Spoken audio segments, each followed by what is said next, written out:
Hey everyone, this is Justin Vaughn with Mirmed Global Services. Our article today is entitled Upsetting the Natural Order. Administration Targets Hospital Consolidation.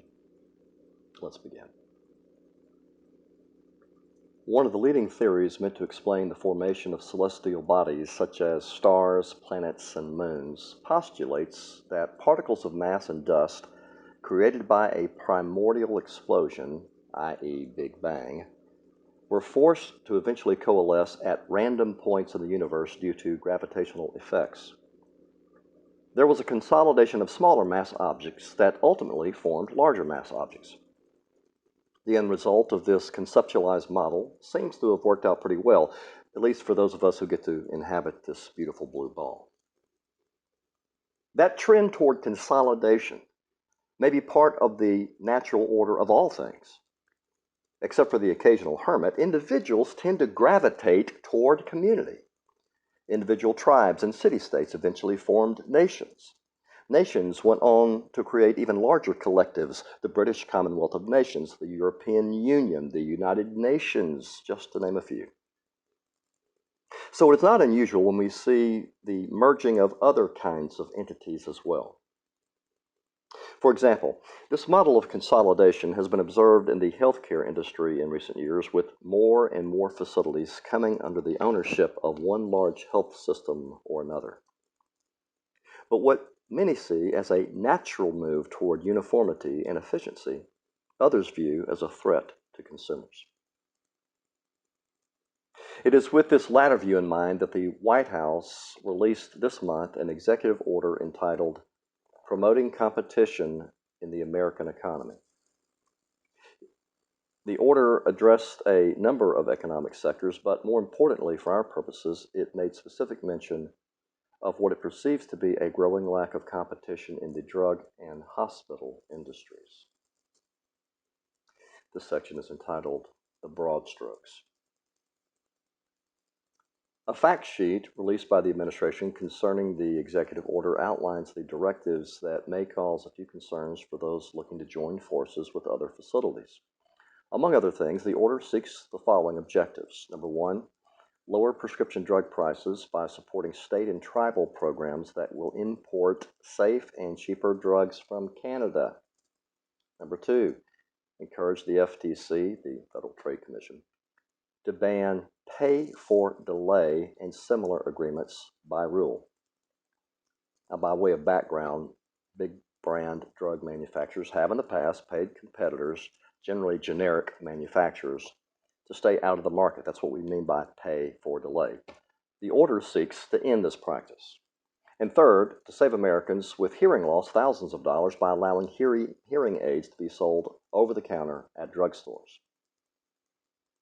Significantly, the order also, quote, encourages, end quote, federal antitrust agencies to, quote, focus enforcement effort on problems in key markets and coordinates other agencies' ongoing response to corporate consolidation, end quote. Specifically, the order calls for the Department of Justice and the FTC to, quote, enforce the antitrust laws vigorously and recognize that the law allows them to challenge prior bad mergers that past administrations did not previously challenge, end quote. The new enforcement effort will focus on healthcare markets, which includes prescription drugs, health insurance, and hospital consolidation. A White House Competition Council will be created and led by the Director of the National Economic Council. It will act to monitor progress on these initiatives and will, quote, coordinate the federal government's response to the rising power of large corporations in the economy, end quote. This next section is entitled The Details for Hospitals. After discussing competition creation in other sectors of the American economy, the order then turns to the topic of hospitals in particular. According to the administration's fact sheet, quote, hospital consolidation has left many areas, especially rural communities, without good options for convenient and affordable healthcare service. Thanks to unchecked mergers, the 10 largest healthcare systems now control a quarter of the market. Since 2010, 139 rural hospitals have shuttered, including a high of 19 last year in the middle of a healthcare crisis.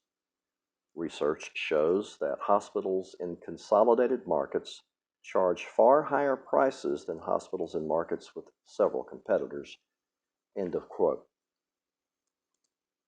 In response to this perceived inequity, the executive order, quote, encourages, end quote, the Justice Department and FTC to review and revise their merger guidelines to ensure patients are not harmed by such mergers. It also directs HHS, Department of Health and Human Services, to support existing hospital price transparency rules and to finish implementing bipartisan federal legislation to address surprise hospital billing. So, while the order does not outright ban hospital mergers or even force these federal agencies to raise further roadblocks to consolidation, it does give these entities the green light for producing new or revised rules that may have the ultimate effect of making these mergers more difficult. In response to the order, the American Hospital Association released a statement that included this conclusionary paragraph, quote, finally, contrary to statements in the executive order, health systems can be a particularly important option for retaining access to hospital services in some rural communities. Mergers with larger hospital systems can also provide community hospitals the scale and resources needed to improve quality and decrease costs. End quote. As we've seen in the past, the debate continues over which is better for people and for profits: the natural inclination toward consolidation or the maintenance of a more independent position. Hospitals in the middle of that current debate will now have to factor in the new line coming out of Washington. Here's hoping it doesn't upset your universe. If you'd like to know more about MiraMed Global Services and our suite of solutions designed specifically for hospitals, please visit our website at www.miramedgs.com, or you can contact us at info@miramedgs.com. Thank you.